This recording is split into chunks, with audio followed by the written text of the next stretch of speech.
विष्णु गुर्जर जी, राधे राधे महाराज जी, क्या वास्तु के हिसाब से घर का मेन गेट दक्षिण दिशा की ओर नहीं होना चाहिए, और हो तो क्या उपाय करें? वास्तु के हिसाब से घर का जो मेन गेट है, मुख्य द्वार, वह दक्षिण दिशा में नहीं होना चाहिए।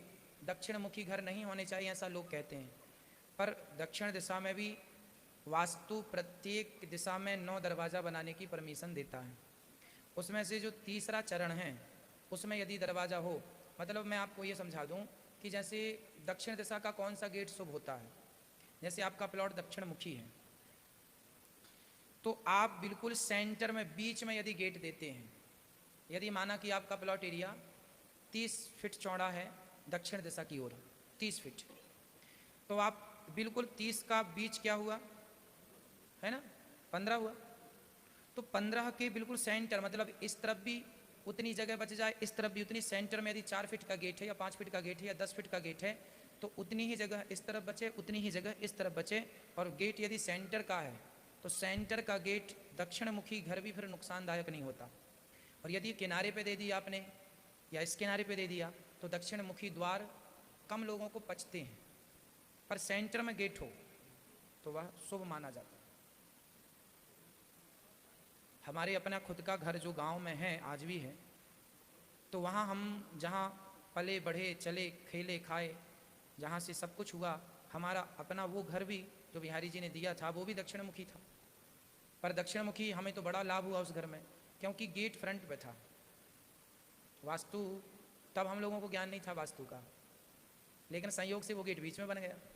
और जब पढ़ा तो ये पता चला कि गेट फ्रंट में होना चाहिए, और भगवान की कृपा वही हुई कि बीच में ही था। तो आपका दक्षिण मुखी द्वार है तो उसमें नुकसानदायक नहीं है, पर गेट फ्रंट में होना चाहिए, बीच में। पूर्व मुखी आपका घर है तो पूर्व मुखी घर में भी आपका द्वार पूरब और उत्तर की तरफ होना चाहिए, उत्तर की तरफ अधिक हो। बाकी तो आप सब जानते ही हैं, किसी भी दिशा पे यदि दक्षिण आपका पश्चिम मुखी घर है तो आपका द्वार पूरब की तरफ होना चाहिए, अर्थात पूरब की तरफ झुकाव हो। तो ये वास्तु के हिसाब से होता है। बहुत नुकसान नहीं है चीज़ों के, पर घर नया बनाओ तो वास्तु विशेषज्ञों से मिल लो, सब चीज़ वास्तु के हिसाब से भी रहे तो बुराई नहीं है। आप नया घर प्लान कर रहे हैं, नई चीज़ें प्लान कर रहे हैं तो वास्तु के हिसाब से हो, वास्तु दोष नहीं होना चाहिए। पुरानी जो बड़ी बड़ी इमारतें बनाई जाती हैं वो सब वास्तु के हिसाब से बनाई जाती थी।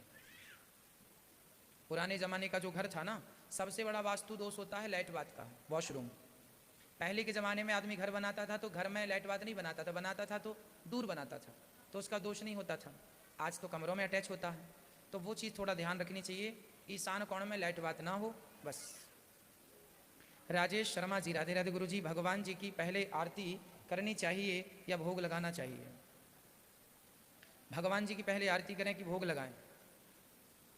देखो, पहले भोग होता है, बाद में आरती होती है। पहले भगवान का भोग लगा दो, है ना, भोजन कर दो, पानी पिला दो, इसके बाद फिर आरती होती है। पहले भोग फिर आरती।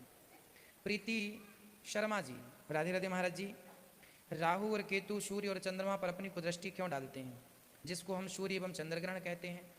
एक्चुअली जब समुद्र मंथन हुआ और अंत में अमृत निकला तो उस अमृत को राहु ने पी लिया। कहाँ खड़े होके? चंद्रमा, सूर्य और चंद्रमा के बीच में खड़ा हो गया, और चंद्रमा और सूर्य ने भगवान को बताया कि ये राहु राक्षस है। तो तब से वो चिढ़ता है राहु सूर्य और चंद्रमा से, इसीलिए कुदृष्टि डालता है, तब से डालता चला रहा है। दीप चौधरी जी, राधे राधे गुरु जी, श्री राम जी तो मर्यादा पुरुषोत्तम थे, तो बाली को छिप के क्यों मारा? कृपया मार्गदर्शन करें। देखो, राम जी मर्यादा पुरुषोत्तम थे, बाली को छिप के मारा, क्यों मारा?